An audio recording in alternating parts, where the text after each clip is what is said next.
Welcome to the Zoe Sheridan Podcast. I'm guessing that's what I'm going to call it for now. It's a great name. Thank you. I was tossing up with Let's Get Lit. Oh, but lit, does that mean pissed? Like, I think It can be. It can, but I wanted to do lit from within. Before I start, I have to introduce my very first guest. I am so excited to have the magical and brilliant Jessica Rowe. Jess has been in the Australian media for over 30 years. Yes, I reckon. Yes. Worked on the news desk as an anchor on Channel 10. Studio 10 was a host, and I believe that's where we first met. But I'm not sure. It could have been the Logies. Well, maybe. But I mean, you've worked in media for such a long time 30 too. years. Yes. And I think the point is you cross paths time and time again, and especially with the goodies, you see. Yes. You're one of the good ones. Thank you, You are. Jess. Jess is a really good one. And that is why I really wanted you to come, because you are so authentic. You are so brave to be seen. I want to talk about that. You have joie de vivre. Aw. She's so full of joy. I would describe you as not glass half full, but glass, if it gets empty, I'll just get another bottle. I just fill it up. And has the most magnificent laugh, which we will hear. In fact, Jane Fonda recently said Oh, to my you, God. Jess just interviewed Jane Fonda recently, 2-time Academy Award-winning actress and activist, that Jess laughs like Katharine Hepburn and looks like Pink. Yes. I've got goosebumps with you just saying that again. It was such a moment, sorry. Jane Fonda. We're just recording in New York, so you'll have to excuse the taxi. We're so cool. In a New York loft. But Jane Fonda, she is just phenomenal. But I really had to draw on being calm before I met her, and then also when I was interviewing her, because I do have a tendency to get super excited, and I just thought I can't be shrill when I meet her. Like, I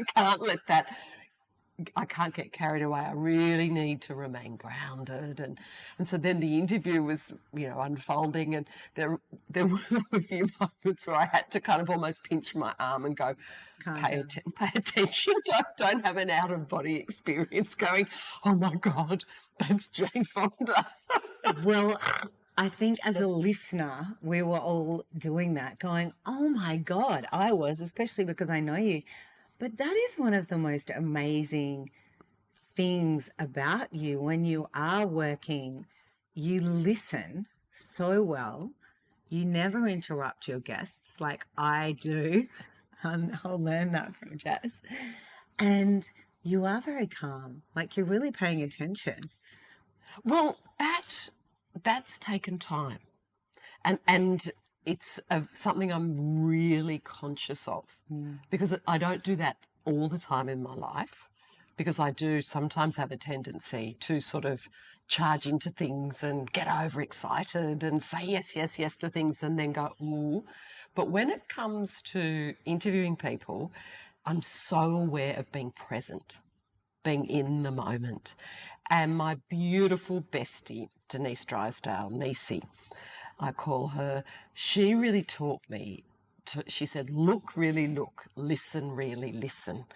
And I mean, I think for actors, they often are taught that, but I think for all of us through life, that's such a good tip. You don't have to be interviewing someone. You can be talking to someone you love, your kids, whatever, but just to really look at them. And be present. Yes, and listen.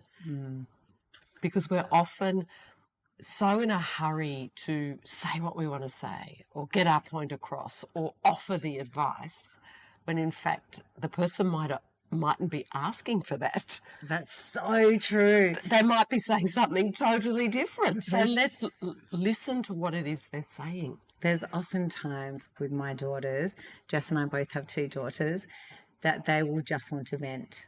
And I'm so quick to offer all of my solutions because you want to fix things. Right, I'm just going to quickly backtrack. Jess has, in case you're listening from New York or London or wherever, Jess has a big podcast in Australia called the Jessica Rowe Big Talk Show. Is that right? Yeah, that's right. Yes. Okay. The Jessica Rowe Big Talk Show. So you can get that on the Listener app. And that's where you can hear the recently interviewed Jane Fonda when she was in Australia for the Wanderlust Wellness Tour. And Jessica Rowe's bestie, Ding Dong Denise Drysdale, has been a media television personality in Australia for years. From the 70s, I would say. Even before then. But yes, probably she came on to sort of be known on telly from the 70s. She was the ultimate child performer, she says. Like, her mum was a real stage mum. Like, she was dancing from when she was like 3 or 4. Wow, Yes. I did not know that. Yes, and then so singing, dancing. She did the Channel 9 ballet, which was in Melbourne. That was where she first met Patti Newton. And they used to, Patti, who is married to the late, great Bert Newton. You went on his Family Feud show. I love that. I want to talk about that. So I love Bert Newton. Oh, he's amazing. Yeah. But when Patti first met Bert, she would come round to like Niecy's family house, but then escape out the back to go and catch up with Bert. And her mum would be thinking that Patti was just hanging out with Niecy, but in fact she was having a rendezvous with Bert. So anyway, these are all like diversions, these stories. But Niecy is, what I adore about her so much is her capacity for joy, but also for silliness. I love being silly, and I think in our lives we always need a partner in silliness, someone who you can just wholly be yourself with, be a dag, laugh, whatever it is, and be unapologetic about that. And that's what I adore about her. And we just muck around. It's sort of quite, I don't want to say dangerous, but she's just so, and she's sort of that person who like will go on. And then I'll go, okay, I will. Like, she's sort of. Dare you. Yes. I dare you. I'm that person. I'm always trying to dare my brother to do things. And if he won't do it, I'll say, well, you dare me. Because I want to do it. But that's another story. That's how we met Prince. That's another story. Oh, my goodness. I wanted to ask you, because I think you met Niecy, Ding Dong Denise Drysdale, on Studio 10. And then when I was researching for our interview, I read that she came to live with you and your husband, Patti. Niecy and I laugh about that. Well, no, because it's great. Because there was all this stuff about Niecy being homeless and to go and live with us. But what actually would happen was, because she lives on the Gold Coast, that's where she's based now. But when she would come down to do Studio 10, and especially since I left Studio 10, Niecy was still doing it, and she'd come down maybe once a fortnight or once a month or once every 2 months, just depending. She would stay with us during that time. Yes. And so she'd be living in inverted commas with us for those couple of nights when she was doing Studio 10 every couple of weeks. And it was the best, because I'm a shocking cook. I'm a proud crab housewife, as you know. And so she would cook. She'd cook these beautiful meals and she'd fold my washing. She'd clean my fridge. She'd get out the wham, whatever that thing, the wham bam, the cleaner stuff, and she'd be scrubbing surfaces. What is that called? I know exactly what you mean. It's really good. So she'd do that wham bam, thank you, ma'am. I don't know what it is. I think that's a song. Now, I was just thinking that was maybe it's called wham. Bam. I am a man. Show me what you know. Who was your favourite bands growing up, or your favourite singers? Who was your first celebrity crush? I love, not that this was a crush, because Robert Smith is not attractive, but I love The Cure. I love The Cure. I love The Cure. And I still love listening to The Cure. So that would probably be my favourite band. I think I saw them live 3 times. Oh, I never saw them live. Twice in Sydney. Really good. Oh. I mean, not, like talking to the audience a lot. Just He's intense. Yeah, he's insular, but very cool. But I think as well, don't you reckon the music that we listen to as teenagers, it really sits with you because you go through so much during that time in your life. It's such a formative time. So that's the music that really just stays. It's kind of like the soundtrack of your life. And I remember with The Cure, particularly Boys Don't Cry. Oh, yes. And I think it was because I had a breakup around that time. And there was a particular 80s dance, which if you're listening, it was just standing in one spot, moving your elbows. That was it. And not your feet. Yeah, that's right. You just sort of... Because we weren't called emos. That wasn't a word yet, but there was a lot of that dark hair. I didn't look like that, but I went to see The Cult. Oh. And my friends dressed me up. They teased all my hair and put black eyeliner on me, and it was fun. Do you know, you talking about getting dressed up, it reminds me, the first concert I went to was Adam and the Ants. Oh, wow. And music. And I remember we painted across here white little plaits. Somewhere I found like a jacket that was like a soldier's sort of... The military. Yeah, that. But I think I was maybe 11, and my dad and stepmom, they took me and my sisters, and so they stayed up at the back of the Hordern Pavilion, and we were at the front. But it was such a great concert. I remember that. I remember my first that I went to by myself. The first one I was taken to was Simon and Garfunkel. Oh. Amazing, by my aunt and uncle. The first one I went to by myself, I remember what I was wearing: hot pink tights, denim mini, hot pink wind cheater too. Oh my God, what are they called? The ones that do Men at Work. A Vegemite sandwich. I was trying to think of. Land of Down Under. Thank you, Jess. No, but don't worry, I'm looking at you. I've never worked in radio, so I don't know any songs. Now, we're getting so off track, having fun, because I love being silly too. So you were on Bert Newton's Family Feud, and I'm guessing that was a celebrity thing. But I'd love to talk about, were you good friends with Bert? I admired him enormously. Yes. Because he's an icon. But I will always remember his kindness to me, but not only to me, to everyone whose path he crossed. He would remember everyone's name, all the makeup artists' names, the wardrobe people's names. He'd have chocolates left for people for their birthdays. He was so thoughtful. And a number of times I went and did GMA, Good Morning Australia, which Bert hosted on Channel 10 for many years. And I tell you, he was someone, Zoe, who was so good at really look, listen, really listen. Because when he interviewed you, you felt like you were the only person in the world because he really looked at you. And there was all, television, there's the cameras, there's people moving, all this stuff going on, but it was like everything was still. And he and you never felt rushed, even though there would have been, he was getting time, wrap-ups, all sorts of things, but never, ever did that come across. And, I loved him very much, but I think all Australians did. And I feel incredibly lucky that I was able to cross paths with him a number of times. And the other thing that was extraordinary, I shared a dressing room with Patti when I did a show called Dancing with the Stars. Oh, yes. And so we had this dressing room together, and she was wonderful. We'd be there in our bathrobes and kind of on a couch like this. We'd be lying at either end of the couch, and I'd be there going, why have I agreed to do this? I can't remember anything. No. And she's like, it's okay. And her advice was always, just go for it. Because, she's a singer and dancer, again, since she was pretty much a little girl. But I'd be like, what do you mean, I've never done this? But she's like, no, just go for it. Just have fun. Yeah.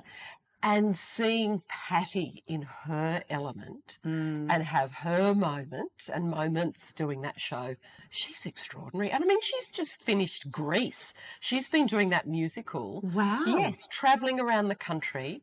Her stamina and energy, but also her work ethic. And Bert's Bert was the same. Niecy is the same. They're of that particular generation where they just, it's like professional, you've got to show up, you do your work. The show must go on. Yes, regardless. I remember Jess knows my brother Hugh because you've interviewed him on TikTok. Now, he kind of started at the Australian Ballet School, and he used to go to, I can't remember the name of the church, but in Melbourne, because the Australian Ballet School's in Melbourne, he would go to church on a Sunday just so he could see Bert and Patti because they'd go to the same mass. Oh, my God. And I'd call him from Sydney and he'd say, I've just gone to church and I saw Bert and Patti and I went and lit a candle. It was really sweet. I want to go back because you were speaking so beautifully about Bert's kindness, and you are one of the kindest people in this industry I've ever met. And when we were working recently, I think a couple of years ago in the same building in the city in Sydney, I was doing a radio show. Jess was recording her podcast. You would always come up and say hello and be present and actually say, how are you? Put your hand on me like that. And at the time, I was going through a lot personally and at work, and it just meant so much. And you never realize just a kind smile or that little moment, how much that can mean to someone. So I want to thank you for that. Oh, it's really special. It's like when you see someone in the street and they might be a stranger and you give them a smile. And I remember not ever realizing until I was going through like the grief of losing my dad, and you'd be going to get a coffee and people are in such a rush, or there's the road rage thing and things like that, but they don't realize that you're completely in a cloud of whatever, that if someone's kind, it can make your whole, not just day, your whole week. So just being that kindness. So who taught you this kindness? Because I know you've had your share of huge trauma from a little girl with your mum's bipolar. My dad had bipolar as well. We didn't know. He wasn't diagnosed until much later. So I just thought he was an alcoholic and had mental illness. But bipolar is pretty big. But then you went through your own depression, all of those things. How do you remain so optimistic and kind and joyful? Because it takes energy. Well, it does. And I think what's important for people to remember, and also I have to remind myself, is you're never quite there yet. Yeah. And it's never a constant. And of course there are times in your life, there have been times in my life when I've been incredibly low and had terrible depression, terrible postnatal depression. Mm-hmm. So it's not as if I walk through life sort of in this bubble of joy all the time. That's like Linda. Yeah, wouldn't it be great? A sparkly bubble and a sparkly dress and a wand and a crowd. I'd love that. Just floating. Yes. That's not real life. But I suppose over time I've learnt what has helped me. And then I almost wear being joyful like an act of defiance. I love that. I'm going to wear this bright dress or wear this bright lipstick or do whatever it is today as my symbol of putting my finger up at the whatever it is that might be either happening in my immediate world or in the wider world. And I think as well with what is happening now, you feel so powerless and there's so much that we can't control. But what we can control is how we move through it. And to me, what that means is it means that I am going to be really is it actively kind or mindfully kind? But that's what is important to me. It is, and I get it because people are so stressed, and it's the wider world around us for sure. I mean, that's why I wanted to have a joyful podcast, and I don't even know if that's what it will end up being. But I was looking at podcasts, and it was like the threat of World War III, skin-eating bacteria, I don't know, all these crazy things. I was like, oh my God. And then there's the cost of living, and there's just stress for people. And I've noticed that they're reacting a lot rather than responding. And there are many things that you can do, I think, to help you. And for me, it's definitely meditation. Walking in nature really helps. Practicing gratitude.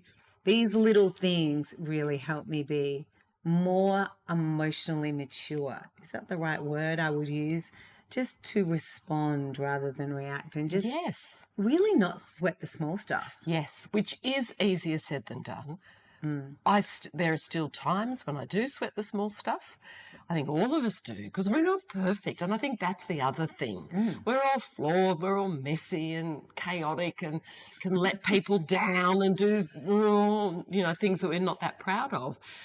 But at the same time, we can say, what can I do today? Or what's not only, because I know when I smile at someone or look someone in the eye, it makes me feel better. Yeah. And how lovely if it makes that other person feel good you've too. got such a beautiful smile. She's gorgeous. but doesn't that, that makes all the difference. And I know what it's like when someone might say something to me that lifts me, and I'm like, oh, thank you. Yes. And that doesn't take a lot. No. And it doesn't, I mean, it's the cliche, it doesn't cost you anything. And I know for me, when I have been going through really hard times, and I reckon you're the same, Zoe, when you feel that someone takes the time to say something to you, looks at you, gives you some time, you don't forget that. And that was you for me. And it helps you, though. It really did. And so I suppose when I, in the past, have gone through really difficult times, and also when I think about times when I had been working and I'd felt very isolated and alone in work environments, I was really mindful of the next time I was in a situation with working with groups of people, I thought, I'm going to make sure everyone feels welcome. Yes. Because I didn't. And so that was, so when crappy things happen, you can kind of, and you almost need the crappy things to happen for you to grow. To learn and grow. You know, when everything's fabulous. You can just keep cruising through. So that's... I cherish those fabulous times. Of course, yeah. We need to. Jess has a beautiful episode on the Big Talk Show she recently recorded with Mummo, her darling mother Penelope. And if you haven't listened to it, I really strongly advise. It's such a beautiful story. There's so much in it. 2 parts. I really loved your mum at one particular point, and I think she was talking about you and your 2 sisters being young. And she said something like, they didn't ask to be born, it's not fair. They didn't ask to be born. And I was thinking about that because there is a theory that we choose our parents and our family or our situation, perhaps even our country, because Earth is like school, and we come so that our infinite spirit or soul that goes on for infinity can expand and learn lessons. So we choose these particular circumstances so that we can learn these lessons. And what do you think about that? That's a big question. That is a big question. It's a bit of a spiritually one, but I thought I'll just throw it in there because I'm not sure. No one knows if it's true or not. But I like thinking that. I like thinking that when someone really does push my buttons, or I think that's not fair, that now, and I guess it's with exactly what we're talking about, with age and experience comes wisdom, I like to say thank you for being my teacher. So that's a nice way to look at that. I'm wondering, what do you think about that? Well, first of all, how beautiful that sort of gratitude. Yes, well, it's better than reacting. Yes. And it's a way of choosing how to deal with a situation that you can feel powerless within. With hindsight, you can probably see how that could have worked when we're a lot younger. Yes. When you do feel powerless, when people take your power away in that way, but you could go, well, I'm glad you're showing me how I definitely do not ever want to be. Insert name. Indeed. And insert name, but I think, to me, perhaps this is revenge. To me, the best revenge, though, is living well.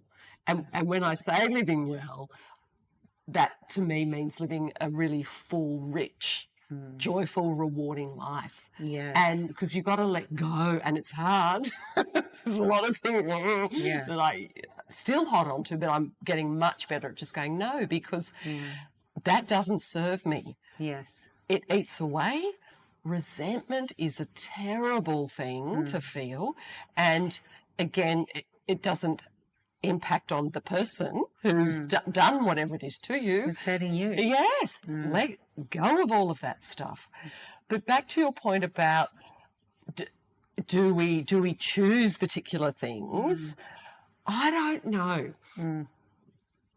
I don't know, because I still grapple with what happens next, or how long are we here for. I am spiritual, but I believe in a higher power. But I don't.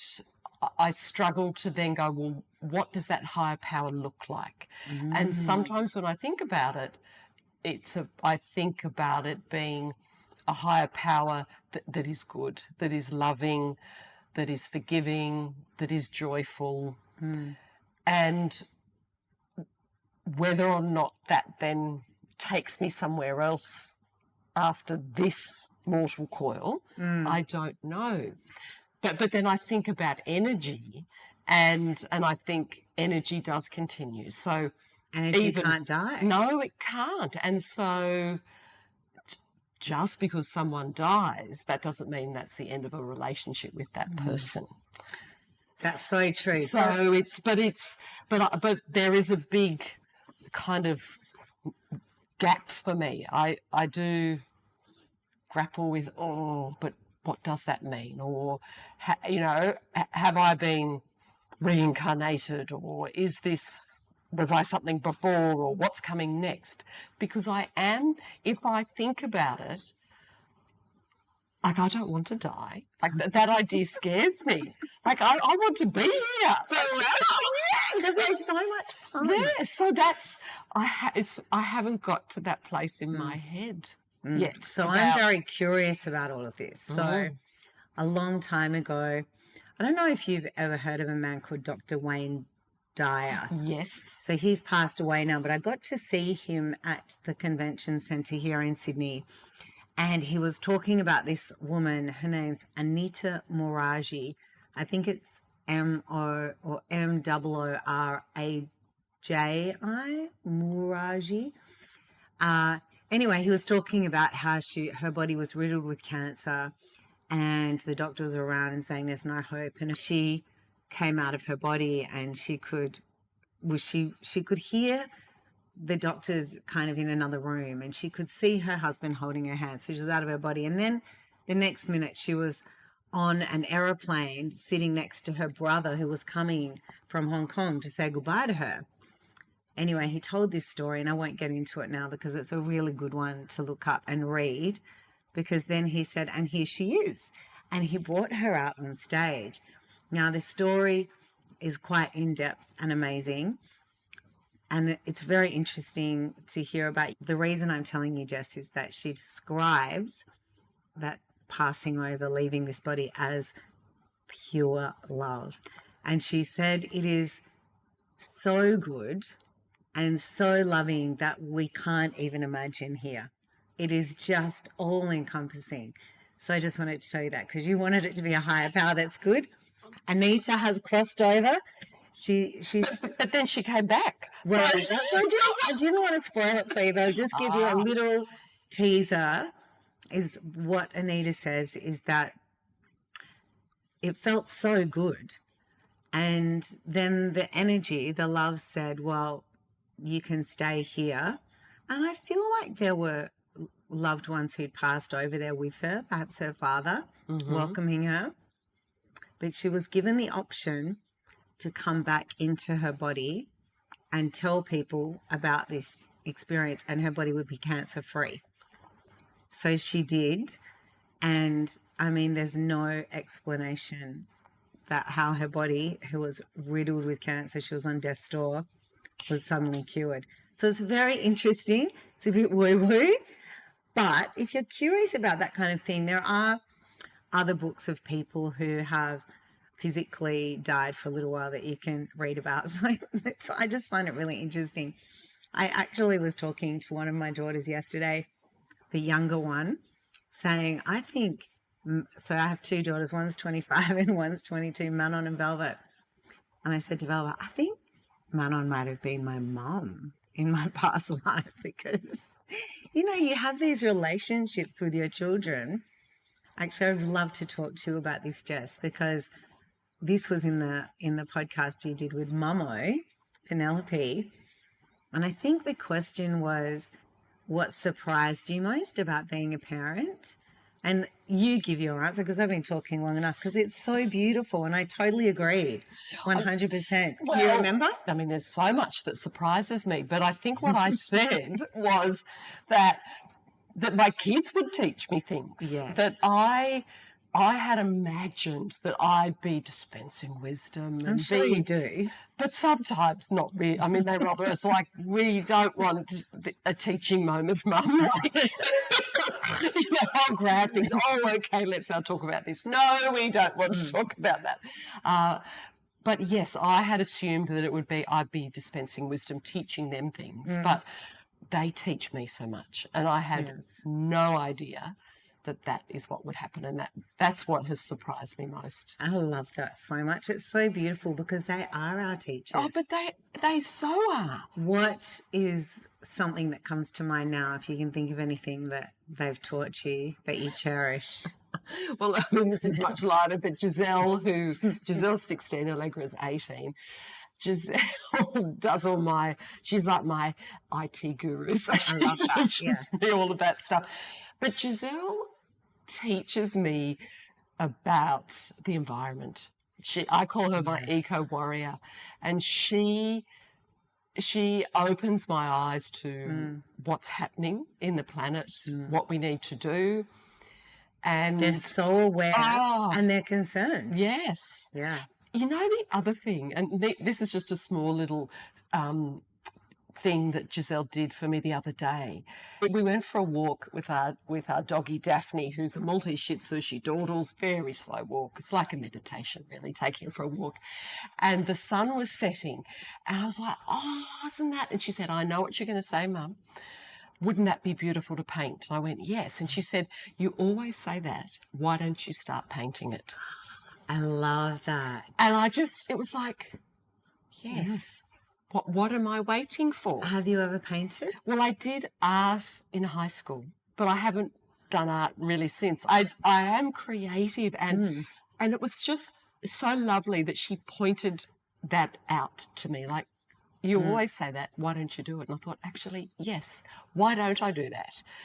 Allegra, who's 18, she really teaches me to be kind. She is so intuitive and caring, and thoughtful. Very thoughtful, and she'll pick up on things happening with people way before I've even noticed, or she's extraordinary and sensitive. Very. Yeah. And so she's taught me a lot about that. And even though I like to think I'm not judgmental, I can be sometimes. I can when, and she'll be like, well, no, what about? And that opens my eyes too, because it also makes me think, actually, I didn't think I was being judgmental about that, or I thought I was open-minded. And I think sometimes, especially as we get older, we can follow those same patterns of thinking that, because it might have served us in the past or whatever, that we keep doing that, when in fact, no, that isn't useful anymore. Or we start becoming the old people that we didn't like when we were young. Yes. And I hear myself say something, I'm like, who are you? Yes. The really great... Like, it's so noisy in here. I can't hear myself think. I go to cafes, I'm like, oh, it's too loud. I'm like, oh dear. Isn't it lovely to have raised two great humans that you are really proud of, that you love being with? I mean, what a gift is that? That's like winning lotto. Oh, it is. But you're the same. You've got your beautiful girls. I know, and that's why it makes me emotional. And people will often comment on how great they are, and I'm always like, oh, it's a fluke, because I really don't know what I did. And the funny thing is, no, but that's you. No, don't downplay, because sometimes I do that too. And no, you put the work in, and that's what you do. You spend the time, and you're present, and you put the work in, and you show up, and so it's not a fluke. Yes, and I do think it's really, looking back with hindsight, being a mom, and it might be really oversimplified saying this, but I really feel like children, everyone just wants to be loved for who they are. And I think that Jess and I were talking before we started the podcast about our daughters doing year 12 and how we said it doesn't matter. Like, it's not going to define your life. And that is one way you can go about it. Or you could say, you've got to get the marks. You've got to get into this degree. You know, and I'm not judging different styles of parenting at all. But I do think just knowing, I think a child or a human being able to feel safe, that it doesn't matter which way they do, they're still going to be loved. It doesn't matter if they fail or make mistakes. That's how you learn. So I really like that. And I also love that we both can't cook. What about there's a great story on the Jessica Rowe Big Talk Show where Patti is on, and he talks about coming home from reading the news and the fire engines are out the front, and he comes inside and the fireys are sitting around having burnt sausages, and it happens quite regularly. This is such a great story. Well, he might be exaggerating just slightly. But there is often quite a bit of burnt food going on. You see, I get distracted and I put stuff on and then I forget, and then I'm talking and I'm doing something else, and then it's like, oh my goodness, what's that? At least you're having a go. Well, that's it. Yeah, but it's boring. And I think especially when my daughters were younger, I don't know if this was for you as well, Zoe, but I put way too much pressure on myself when they were babies. I thought I had to be perfect, and that there was all things I had to do to be the perfect mum. But there's no such thing. No. And there's a bazillion ways to do it right, and there's a bazillion ways to get it wrong. And you learn, or I learnt, through my postnatal depression, that I couldn't be perfect. I had to ask for help, and that I was enough. I didn't have to be this, this mother, that we're all just muddling through. Yes. And for goodness sake, take that pressure off your shoulders. And off your mother's. Yes, and the pressure of your friends. Don't pretend that you have it all together when you don't, because none of us do. And so when I let go of that expectation that I put on myself, I was much better at enjoying what was in front of me and picking. There was so much that I found so boring about having little babies and then toddlers. It's so boring. Really? Oh, see, I love that. Oh, no. I definitely wasn't perfect, and I didn't even try and be perfect. It's so boring, the routine, and I hated the playground. It's like, I don't want to sit in the sandpit. I don't want to push you on the swing. All of that stuff. And then I actually thought it's okay to recognise some things are boring. Do things that you enjoy with your kids. So I used to love the dress-up box. We do the dressing up. We put on music, we dance, we'd be silly, we do painting, makeup, craft, all the stuff that brought me joy. Yes. And I used to love, this was another goodie, I'd be like Sleeping Beauty, so then I could lie down for a while. Now I'm Sleeping Beauty. Because you get so tired. I just like that. I'm a Sleeping Beauty, and you have to, do things around me and wake me up, and all of that stuff. Can you remember the movie Splash with Daryl Hannah? Oh, yes, I loved her. I used to be the mermaid, so I couldn't walk. Perfect. Or sometimes I was Tom Hanks. Okay. You know, it's interesting. I was working in radio and a really great female Australian singer came in called Marsha Hines. Oh. And I was really pregnant, probably, I don't know, over 8 months pregnant. And she said, I want to give you some advice. She came into the studio and she said, this baby's coming into your life. So don't say it's nap time, I can't come. Or the baby's got to be down at 6, so whatever. You know, she said, let this child run around your routine, not run around, but work around, whatever. And I was like, okay. So I really did that. And I had to as well because I only had 3 months off and I was back at work. And I remember my children being really well adjusted and being able to fall asleep anywhere. You know, I'd take them in the capsule to a dinner party. I was really lucky, but it was really good advice. And I thought I'll just bring that up in case there's a new mum listening to this podcast. And I'm very hopeful that someone's going to listen. Of course. Hey, there's heaps of you there listening. And I think as well, just take that pressure off and do what's right for you and your family as opposed to what you think you should be doing. I've been forgetting to look there, but I do want to say I was going to ask Jessica for advice, but you have given so much great advice like during this podcast. You're like a wise guru, actually. How would you describe yourself now? You've just turned 55. When was your birthday? June, 23rd of June. So you're cusp of Gemini and Cancer. Oh, what a good mix. Oh, I love that. Thank you. That's great. Yes. Love Cancers and Geminis, two of my faves. Not that we're talking about astrology today. How would you describe yourself? You can just pick adjectives if you want. Joyful. Yes. Chaotic. Glittery. Wise. Silly. And, what else? I would say you're courageous and brave. Oh, that as well. Okay. Yes. Yeah. I feel like you really are because you're very you're open and vulnerable and you're really free to be seen by people, even though it's a podcast you do, but on television as well. Was there a point when did something happen when you're like, I'm just going to be me? Or were you always like that? Oh, no, it took time. Yes. Definitely took time, especially when I think about my early career when I was a news presenter and I was so serious. And I mean, that's what's so hilarious that... Imagine if you went out wearing this, the most gorgeous vintage dress that Jess bought in Stockholm recently.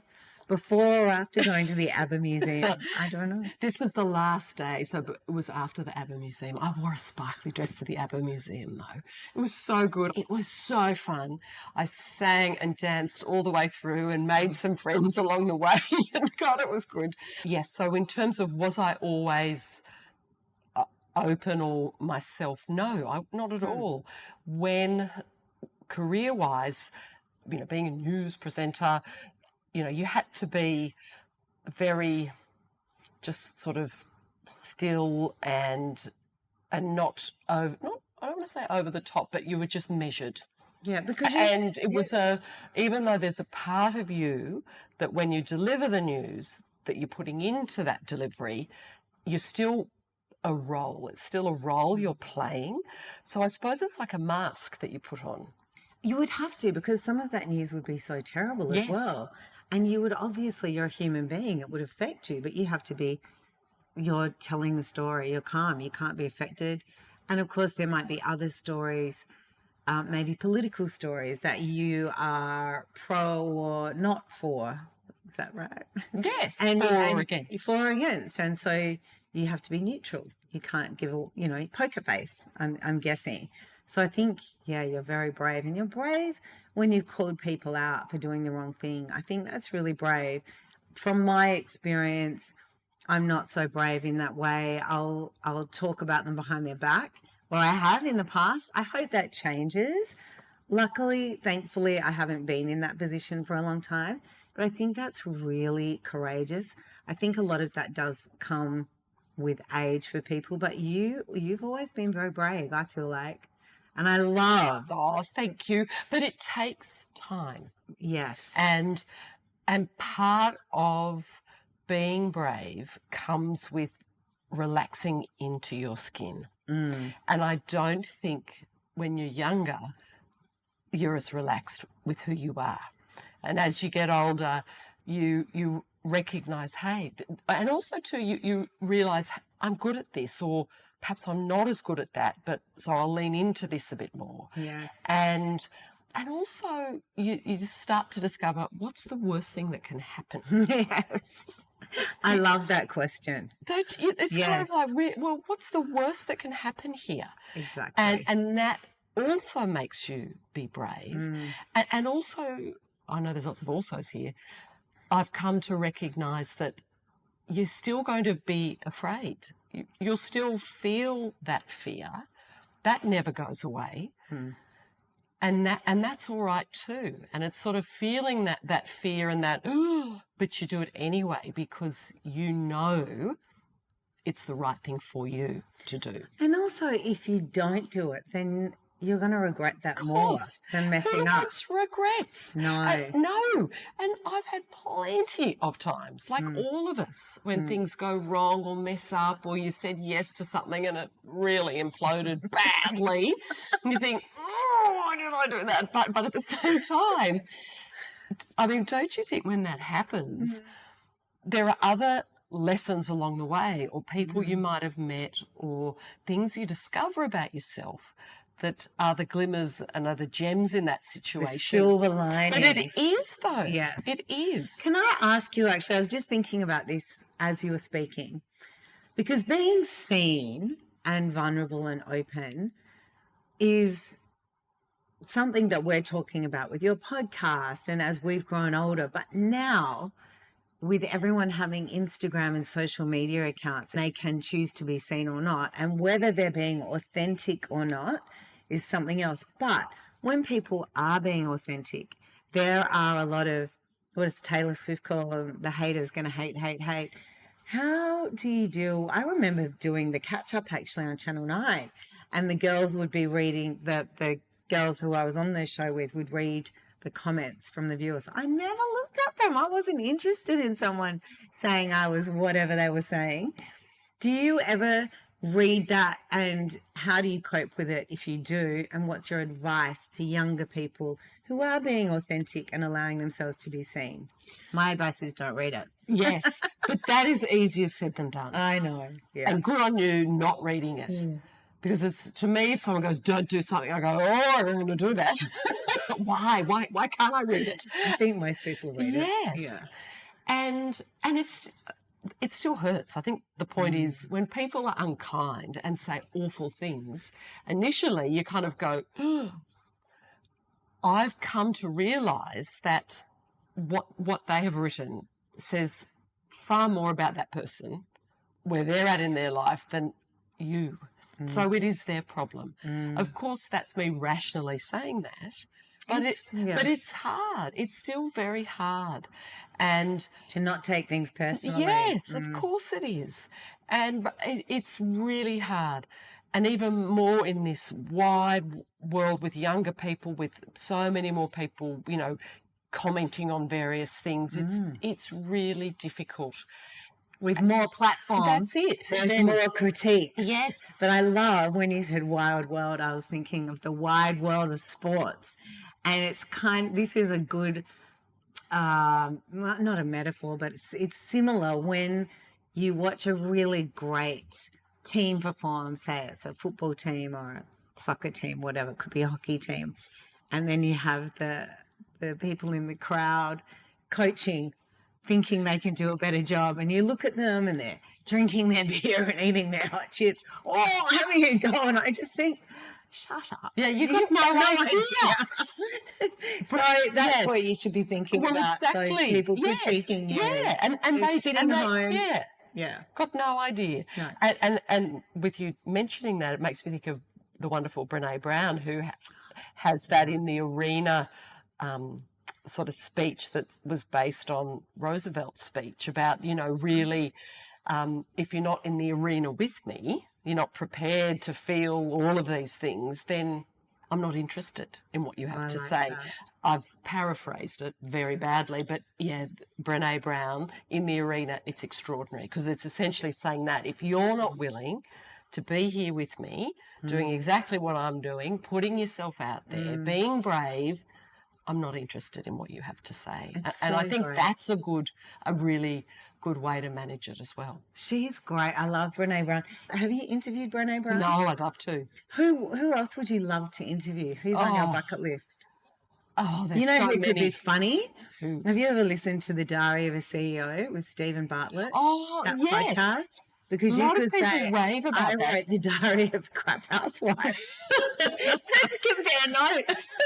In fact, Let's compare mince recipes. You know what? You're both brilliant interviewers. How fun would it be to have two awesome podcasters interviewing each other? That's a great idea. I'm going to pitch that to Nick McClure for you.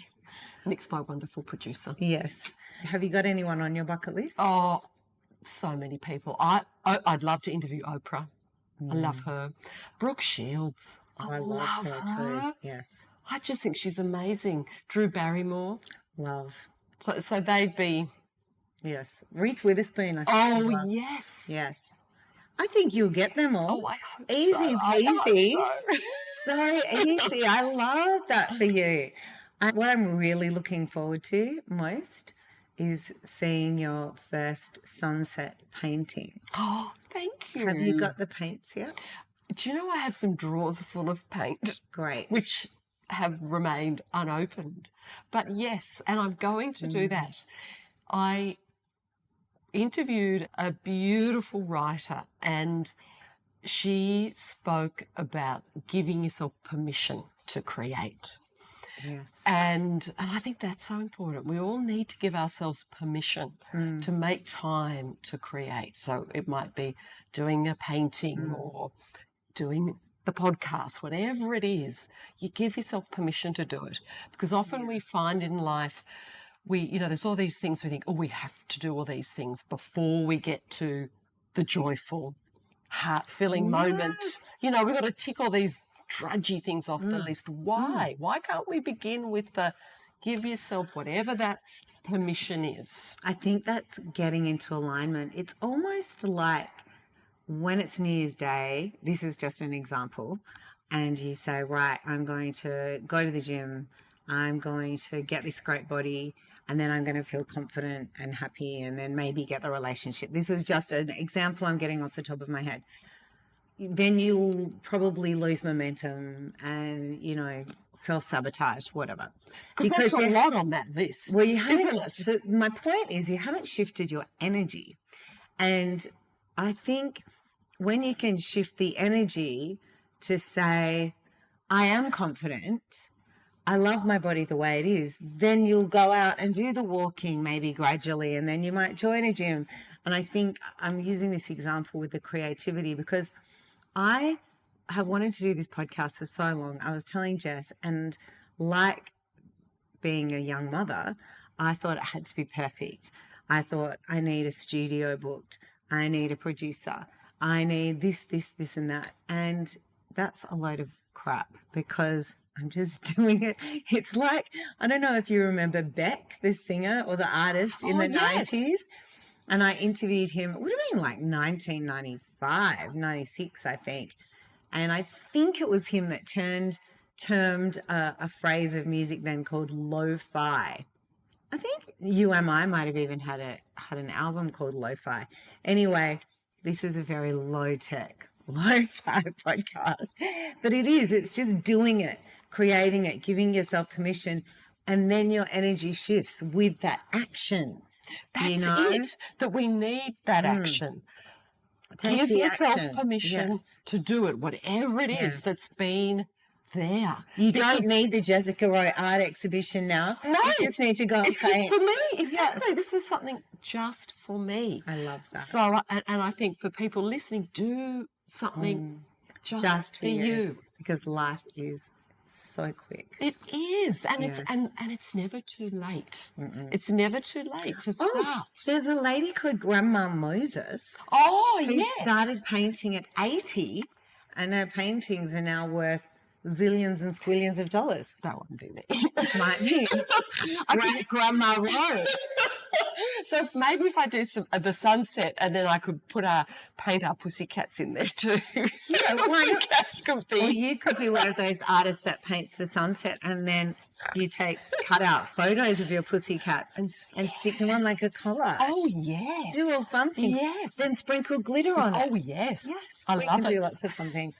I thank you so much for coming on today. Pleasure. There's so Thank you many for other having things me. I wanted to ask you, like relationship advice, but I think we'll save it. Can we do it again? Yeah, of course. Love to.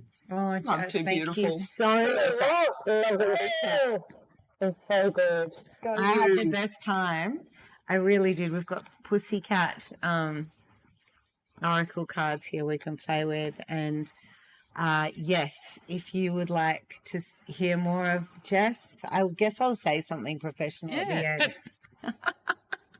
Bye.